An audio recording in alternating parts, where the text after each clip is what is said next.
Tava çıkmayan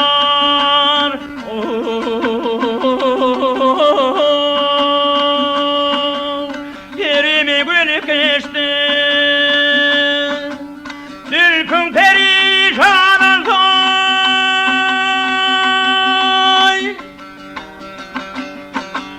Yillin ayettir ya Bir yan rakibin tağına tüyleri Bir yahadi yolu diyor İllin ayettir, illin ayettir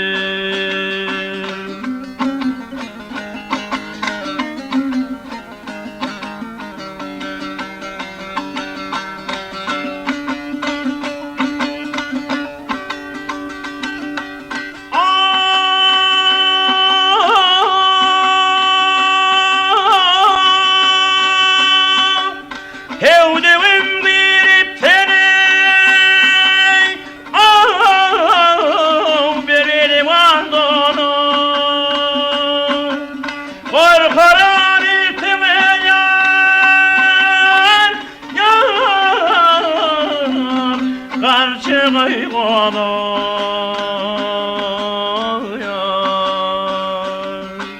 Arkıllaşıp kalır ürküşüp sonu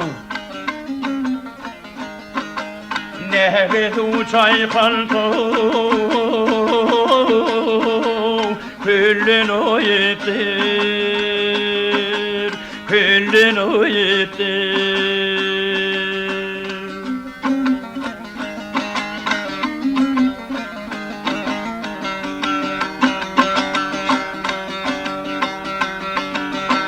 Seherler sevdiğim yar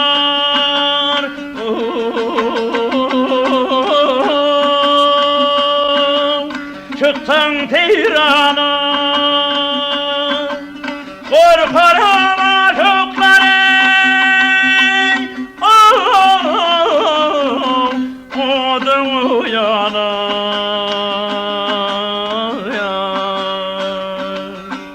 Bir coğat dilküme devirme şana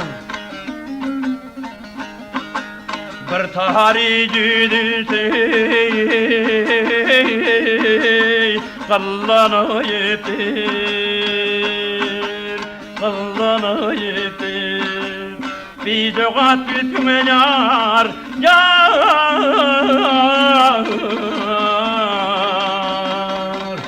Devirme şana Bir taharici dilsey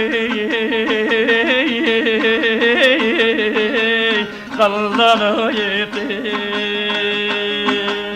Kallana yetir